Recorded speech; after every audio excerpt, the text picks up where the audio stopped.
সাজা ঘোষণা বলতে সঞ্জয় রায়ের বিরুদ্ধে চার্জশিট এসেছে, ওরই সাজা ঘোষণা হবে। এটা জজ যেটা ভালো মনে করবেন সেটাই করবেন।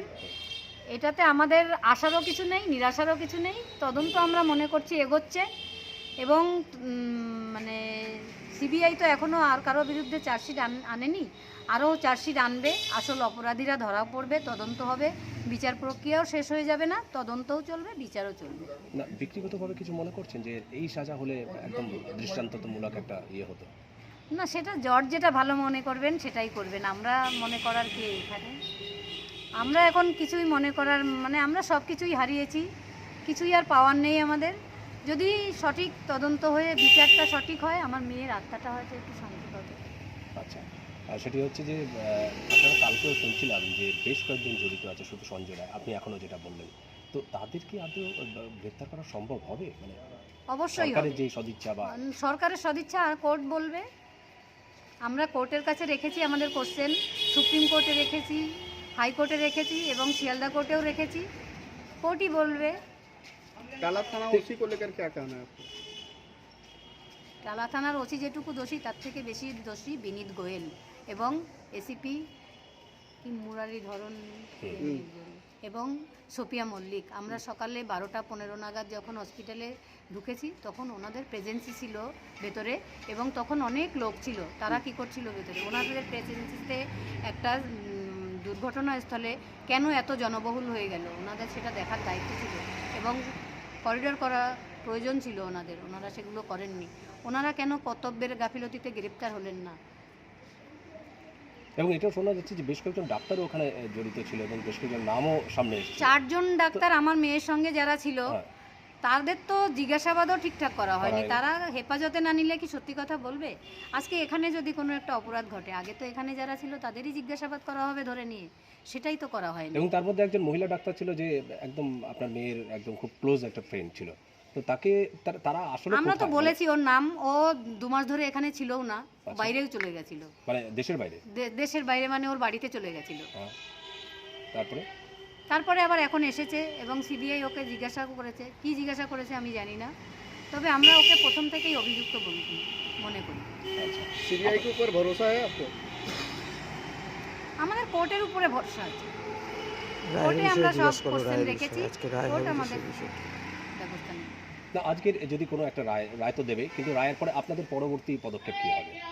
পরবর্তী পদক্ষেপ আমাদের 5 তারিখ সুপ্রিম কোর্টে হিয়ারিং আছে। আচ্ছা, সেটা যদি এখানে হাইকোর্টে চলে আসে তাহলে হাইকোর্ট শুনবেন, আমাদের সমস্ত কোশ্চেনের অ্যান্সার দেবেন এবং রাস্তার আন্দোলনকেও বলবো, যারা এতদিন আমার পাশে ছিলেন, সমস্ত মানে কোনো রাজনৈতিক রং ছাড়াই সমস্ত জনসাধারণ যেভাবে আমাদের পাশে ছিলেন, আজকের রায়ের পরেও এভাবেই পাশে থাকবেন। মানে বিচার প্রক্রিয়া হবে, মানে তদন্ত শেষ হয়ে যাবে না, বিচারও শেষ হয়ে যাবে না, আপনারা আশাহত হবেন না এবং আমাদের পাশে থাকবেন, লড়াই চালিয়ে যাবেন। সুপ্রিম কোর্টে যাবেন আপনারা? অবশ্যই যাব। মানে 5 তারিখে আপনারা কি 5 সরাসরি তারিখে না যাব না। সরাসরি থাকবেন না? কেউ কেউ বলছে যে আপনারা একটা বিপথে পরিচালিত হচ্ছিলেন, মানে মিসগাইড করা হয়েছিল, এটা কিরকম? মানে আদৌ কি সঠিক?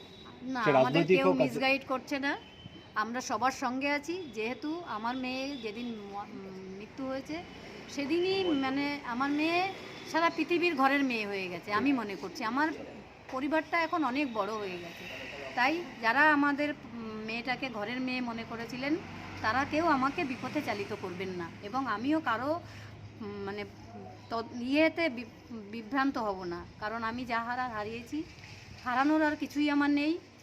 তাই আমি যাতে সঠিক তদন্ত হয়, সঠিক বিচার হয়, সেই পথেই যাব। কালকে আমরা শুনছিলাম যে সিবিআই যে সাবেক ডিরেক্টর, প্রাক্তন ডিরেক্টর উপেন বিশ্বাস, তিনি একটা আশ্বাস দিয়েছিলেন যে আপনাদের পাশে দাঁড়ানোর। হ্যাঁ, উনি আমাদের বাড়িতেও বলেছেন যেতে, বলেছেন আমরা শূন্য থেকে শুরু করব। কালকে সেটা লাইভেও বলেছেন যে আমাদের জায়গা খোলা আছে এবং বিচার আমরা পাবই। তাহলে তিনি পাশে দাঁড়ানো মানে একটা অন্যরকম একটা মনোবল হতো।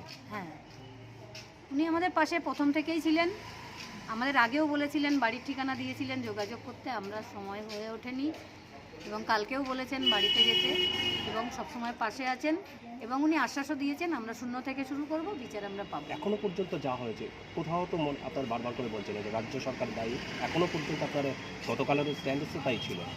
রাজ্য সরকার দায়ী, এটাই তো বললাম। এই যে স্যালাইন কাণ্ডে 12 জন ডাক্তার সাসপেন্ড হল, এখানে আমার মেয়েও তো একজন কর্তব্যরত ডাক্তার, Yes. এখানে তো কেউ কর্তব্যর গাফিলতিতে সাসপেন্ড হলো না, কেউ অ্যারেস্টও হলো না হসপিটালের কেউ, শুধু একজন বাইরের সিভিক ভলেন্টিয়ার এসে অ্যারেস্ট হলো।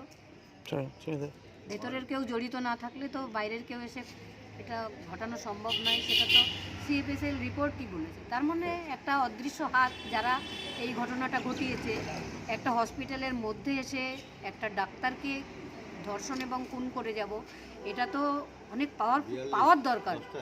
তার পাওয়ারটা কোনো একটা পাওয়ার থেকেই এসেছে, আমি মনে করি সেটা মুখ্যমন্ত্রীর থেকেই এসেছে। কোনোভাবে কি তার সাথে যোগাযোগ করবেন বা তার দপ্তরের না, সাথে কোনো রকম কোনোদিন ইচ্ছে? না, কোনো। কোনো ইচ্ছা নেই। এমনকি এখানকার কেউ যারা মানে কোনো ওই রাজনৈতিক দলের কেউ আমাদের সঙ্গে এসে যোগাযোগ করার কোনো চেষ্টা করেনি, তাই আমরাও চেষ্টা করব না কোনো। যদি নিজে থেকে কেউ আসতে চায়, আমার পাশে দাঁড়াতে চায়, দাঁড়াবে, কিন্তু আমি নিজে থেকে কোনো দিন যাব না। কিন্তু তারাও তো খুব একটা ভালো ভূমিকা পালন করেনি প্রথম দিন থেকেই, তো আমরা দেখছি না যাদের যেসব রাজনীতিবিদদের কথা বলছেন আপনি, সে না না, সবাই যে কেউ কেউ ভেতরেও আমাদের বলছে, আমি কিছু মনে করবেন না, আমরা পাশে আছি। আমি বলবো তারা কি কারণে হয়তো দূর থেকে বলছেন পাশে আছি, তারা যদি পারেন সামনাসামনি এসে আমার পাশে দাঁড়াবেন, এটা আমি বলবো। ওই ঘটনার পর থেকে স্থানীয় বিধায়ক আপনাদের সাথে যোগাযোগ করেছে? 4 দিন করেছেন, 4 দিন সে তো পুরো- প্রথম 4 দিন, হ্যাঁ, কিন্তু পরের তারপরে দিকে আর করেনি। এখনো বিধায়ক না, কেউই না, কিন্তু আমাদের পানিহাটিতে তৃণমূলের কোনো লোক, হ্যাঁ এমনকি আমাদের কাজের সূত্রে কিছু লোকের সঙ্গে জানাশোনা আছে, তারা তৃণমূল করে, তারা পর্যন্ত আমাদের বাড়িতে আসতে চায় আসতে চায় না। না। এমনকি আমাদের কাজের সূত্রে কিছু লোকের সঙ্গে জানাশোনা আছে, তারা তৃণমূল করে, তারা পর্যন্ত আমাদের বাড়িতে আসতে চায় আসতে চায় না। না। এবং আমাদের কেউই আসে না, একমাত্র এই সামনের বাড়ির মামি ছাড়া কেউ আমাদের বাড়িতে আসে না। এই ভদ্রলোক। আর প্রতিবেশীরা আচ্ছা, কী কারণে জানি না, এটা আমার জানার ইচ্ছাও নেই। ইচ্ছাও নেই, কারণ সমস্ত পৃথিবীর মানুষ আমার পাশে আছে। এই কয়েকজন আমার পাশে থাকলো কি না থাকলো এটাতে আমার কিচ্ছু যায় আসে না। पब्लिक को क्या बोलेंगे फिर से आंदोलन के लिए? पब्लिक को तो हर बात हम बोल रहा है, आप প্রথম থেকে ধরো आंदोलन को जारी रखिए और आगे क्या होता है देखिए। এবং আজকেও কিন্তু বেশ কয়েকটি জায়গায় একটা মুভমেন্ট হচ্ছে, শিয়ালদা থেকে শুরু করে। আগামী 25 তারিখে আমাদের সবপুরেও আছে, ওখানে আমরা যাবো। হিন্দিতে throwing প্ল্যাটফর্মে করো। আছে, পাশেই আছে। আমরাও তো এখন আন্দোলনে যোগ দিচ্ছি, আচ্ছা, কিন্তু এই ধরো বিচারের না। প্রক্রিয়ার জন্য সময়ের একটু অভাবের জন্য সবসময় যেতে পারি না। বিচারের তো এমনই জানেন তো, একদিন সময়ের খুব সব প্রবলেম হয়। ঠিক। আচ্ছা, চেষ্টা করছি আন্দোলনেও আমরা সঙ্গে যুক্ত থাকবো। হিন্দিতে ড্রয়িং করো।